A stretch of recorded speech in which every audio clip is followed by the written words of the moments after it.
તો જય માતાજી મિત્રો, સ્વાગત છે તમારા આજના નવા વ્લોગની અંદર। તો 2 દિવસથી વ્લોગ નહોતા આવતા કેમ કે કઈશ મને હોય ને મોઢામાં ફુલ્લા પડ્યા હતા, એટલે કે ચાદીને ઉપાડી હતું જીભ ઉપર।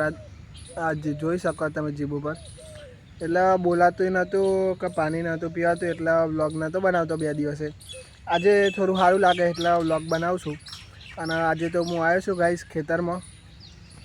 તમે જોઈ શકો છો આ ખેતર મારું, જોઈ જશે આપણા આગળના વ્લોગમાં તમે ખેતર આપણું। આ પાણીની બોટલ લઈને આવ્યો છું અને ગાઈસ આજે મારે કામ છે, જો આ તમને બતાવું। આ દાંતેડીથી આપણે નિંદન કરવાનું છે, એટલે કે આપણે એગ્રીકલ્ચરની ભાષામાં કહીએ તો વીડિંગ કરવાનું છે। જે એગ્રીકલ્ચર કર્યું હોય એમને તો ખબર હોય વીડિંગ એટલે શું કહેવાય। જોઈ શકો આપણા ખેતરમાં ઘાસ ઉગી ગયું છે, એટલે આ બધો નકામો કચરો છે ને એ બધો કાઢી નાખવાનો છે। અને આ કપાસ કમ્પ્લીટ ઉગી જાય ગાઈસ, તમે જોઈ શકો છો। આ આપણે દેશી કપાસ કરે છે, પલટ નહીં। આખા ખેતરમાં મસ્ત ઉગી ગયો છે। પેલા ખેતરમાં થોડું એમ અમુક નહીં ઉગ્યા, એટલે એમાં થોડું કપાસને એવું રોપવાનું છે। આ ખેતરમાં કમ્પ્લીટ ઉગી જાય। ચાલો તો આપણે નિંદન ચાલુ કરીએ।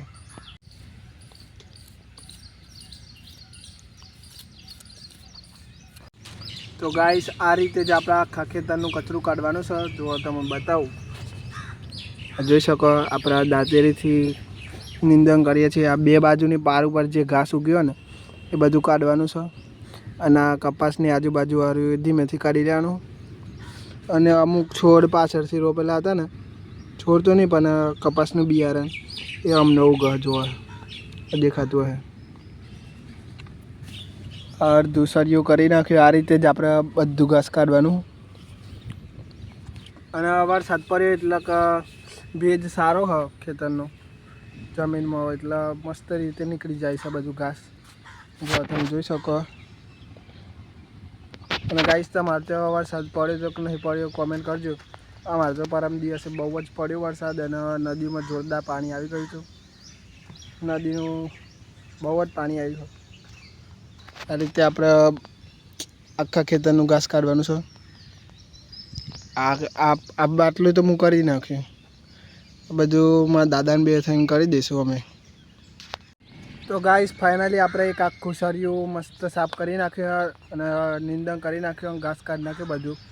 જો તમે બતાવું એ આખું સળિયું આ સીધું દેખાય, એ આખું સળિયું હું એ સાફ કરી દીધું મસ્ત। અને એક કાંડ થઈ ગયો ગાઈસ, આ દાંતેરી તૂટી ગઈ એટલે કે નીકળી ગયું દાંતેરું। હવે બીજી દાંતેરી લાવીને બીજા સળિયામાં બેસવાનું છે।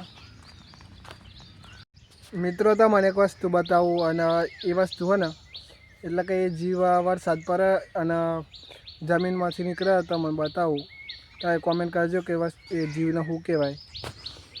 આવી રહી જુઓ,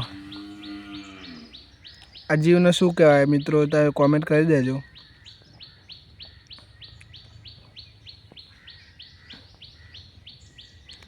અને આ વસ્તુ એવું છે ને કે ઘણી બધી નીકળે, અને આ વરસાદના ટાઈમે નીકળે, જોઈ શકો તમે। અમારે ત્યાં તો સુરવેલ કહેવાય છે, પણ તમારે શું કહેવાય કોમેન્ટ કરી દેજો।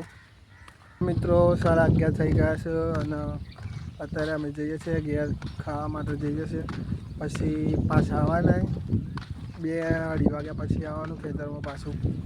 આપણે થોડું નિંદન કરવાનું બાકી છે, એટલે પાછું આવવાનું છે 2:30 વાગ્યા પછી।